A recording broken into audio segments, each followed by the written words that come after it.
Nós estamos de volta com o programa Ação Nacional, hoje falando mais sobre o Papa Francisco, um pouco mais dessa figura que está encantando os brasileiros. A gente tem imagens direto agora do Rio de Janeiro, da praia de Copacabana, onde há pouco o Papa saiu de lá, onde ele foi acolher todos os jovens do Brasil e do mundo.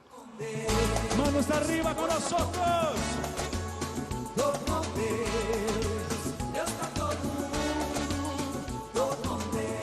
Muita animação lá, o povo continua cantando, continua louvando. Aí em ritmo de axé, agora à noite, hein? O frio não abala o pessoal de lá, o pessoal tá cantando sem parar. Da hora que o Papa saiu. Tem que estar com Deus, everybody.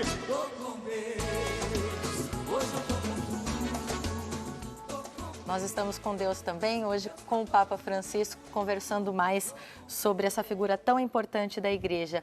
E olha só, vindo aqui para o Brasil, o Papa disse muito também sobre a devoção à Nossa Senhora. Ele fez questão de ir até o Santuário de Aparecida, né? E até prometeu voltar. E a relação dele com Aparecida não é de hoje, não. Ele esteve no Santuário Nacional em 2007, foi um dos redatores do documento de Aparecida, documento que dizia que o maior patrimônio da Igreja é a fé em Deus, amor. Então, nós vamos ver um trecho da homilia que ele fala de Aparecida e da devoção a Maria. E, de fato, pode-se dizer que o documento de Aparecida nasceu justamente deste encontro entre os trabalhos dos pastores e a fé simples dos romeiros, sob a proteção maternal de Maria. A Igreja, quando busca Cristo, bate sempre a casa da mãe e pede: mostra-nos Jesus. É de Maria que se aprende o verdadeiro discipulado.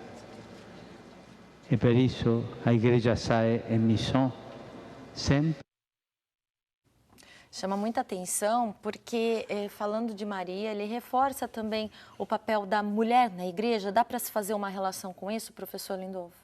Parece que sim, quer dizer, nesse sentido, a catequese do Papa, ela vem sendo bastante, reforçar inclusive aquilo que é doutrina, aquilo que é magistério, que a mulher tem um papel importante, não só, né, na ação pastoral, na ação evangelizadora, dentro e fora da Igreja, né? Então, nesse sentido, assim, a figura da mãe é importante e o Papa ressalta isso.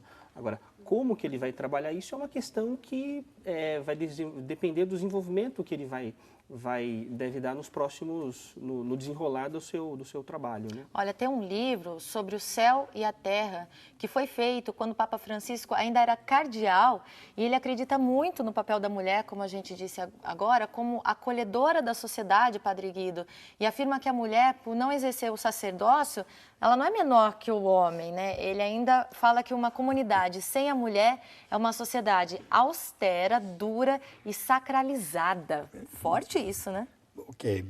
E esta frase que a senhora está dizendo deve ser muito bem interpretada, porque alguns jornais, digamos, sensacionalistas no mundo inteiro publicaram nesses dias que este Papa poderia até dar o sacerdócio às mulheres, a começar pelas religiosas, sendo que há centenas ou até milhares de religiosas, especialmente dos Estados Unidos, que aspiram a serem sacerdotisas, né? Não vamos confundir as coisas. Aquela que é a doutrina da Igreja será sempre respeitada. Agora, o papel da mulher a serviço da Igreja encontra um desenvolvimento cada vez mais atuante, isso aqui sim. Hoje nós notamos, por exemplo, com quanta facilidade até a mesma Eucaristia chega aos doentes nas casas, graças ao trabalho das mulheres, ministras de Eucaristias, a animação da liturgia na igreja, no canto, no serviço do altar. É claro que o Santo Padre, o Papa, é devotíssimo de Nossa Senhora. Vimos hoje ao meio-dia, antes do almoço, o que ele fez na Basílica de Rio de Janeiro, né? Diante de uma imagem de Nossa Senhora de Luján, que é a Virgem, com este título, venerada na Argentina. Ele fez um envio desta imagem de Nossa Senhora e de uma cruz, a cruz de São Francisco, para dar uma volta em todo o país da Argentina. Olha só, um gesto belíssimo desta peregrinação. É devotíssimo de Maria. A senhora falou no começo, e com certeza das suas palavras, que ele foi um dos redatores até do documento de Aparecida. Podemos dizer que foi o autor principal, chefe, redator-chefe mesmo do documento. E neste documento encontram-se páginas belíssimas, seja a respeito do serviço da mulher, e como também páginas belíssimas a respeito do culto que o cristão deve dar para Nossa Senhora. Tá aí. Outro trecho que chamou muita atenção na homilia de Aparecida foi quando ele falou dos ídolos. Vamos conferir. É verdade que hoje, mais ou menos, todas as pessoas e também os nossos jovens experimentam o fascínio de tantos ídolos que se colocam no lugar de Deus e parecem dar esperança. O dinheiro, o poder, o sucesso, o prazer. Frequentemente, uma sensação de solidão e de vazio entra no coração de muitos e conduz à busca das compensações destes ídolos passageiros. Queridos irmãos e irmãs, sejamos luceiros da esperança. Tenhamos uma visão positiva sobre a realidade.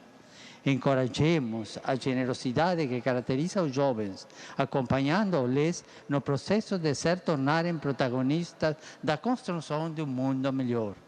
Eles são um motor potente para a igreja e para a sociedade. Professor Lindolfo, é muito próprio, muito pontual isso que o padre falou dos ídolos, que o Papa falou dos ídolos, principalmente com relação à juventude, que às vezes se apega nisso. Como você vê esse comentário? Eu acho que é importante pontuar o que é a idolatria, né? Idolatria no sentido de colocar algo no lugar de Deus, né? Então, nesse sentido, quando o Papa diz que o dinheiro pode ser o ídolo, o consumo pode ser visto como ídolo, ele está colocando de maneira bem concreta a ideia de que só Deus é capaz de dar o verdadeiro sentido para a experiência humana, o verdadeiro sentido para o ser humano e principalmente nesse momento para a juventude. É muito importante porque nessa sociedade que nós vivemos, marcada pela cultura do consumo, pela cultura do ter, é um apelo muito forte para a juventude, se não estiver bem orientada, bem sinalizada, a ideia de que o papel, não que o dinheiro seja ruim em si, não, mas quando bem utilizado ele pode promover coisas boas, mas o dinheiro, o prazer não é algo que substitui a verdadeira experiência de Deus. Aí sim o ser humano encontra o verdadeiro sentido. Parece que o Papa é muito claro nessa direção, né? Padre Guido, o fato do Papa também se ajoelhar, ir ao encontro, beijar as crianças, no Papa Móvel ele dá atenção para todo mundo e fica próximo, ele fica à mesma altura do povo que o acompanha, é para também tirar um pouco essa coisa de idolatria ao Papa ou uma possível, né, um possível exagero à figura do Papa? Olha, anos atrás havia uma grande distância entre o simples leigo e a pessoa do Santo Padre, o Papa. Temos que dizer e respeitar também a história. É claro, não é talvez o momento de fazer uma crítica, mas temos que admitir que havia uma grande distância. Hoje, a figura do Santo Padre, o Papa, é aquela de um pastor que deve conhecer as suas ovelhas, deve quase dialogar com elas, deve colocar-se na frente delas e as ovelhas acompanhá-lo. Por isso, notamos passos gigantescos que a Igreja fez nestes últimos 50 anos de história.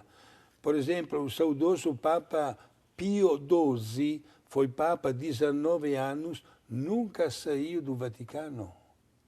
Esse Nunca. Papa deve viajar bastante, será então? Exato. Papa João XXIII, não sei qual dos dois, anunciou que foi a senhora que já programou uma viagem para Assis. Né? Papa João XXIII, que estabeleceu e reuniu o Concílio Vaticano II, foi o primeiro Papa que saiu do Vaticano para ir exatamente ali também em Assis. E o senhor falou sobre João 23, ele falou que iria canonizar João Sim. 23, mesmo sem a comprovação do segundo milagre. Olha, Pode isso? Olha, vai ser um ano que vai terminar muito Vai bem. nos surpreender, né? Exato, porque teremos 3 papas sobre os altares. Antes do Natal, numa só cerimônia, Papa João 23 e João Paulo II.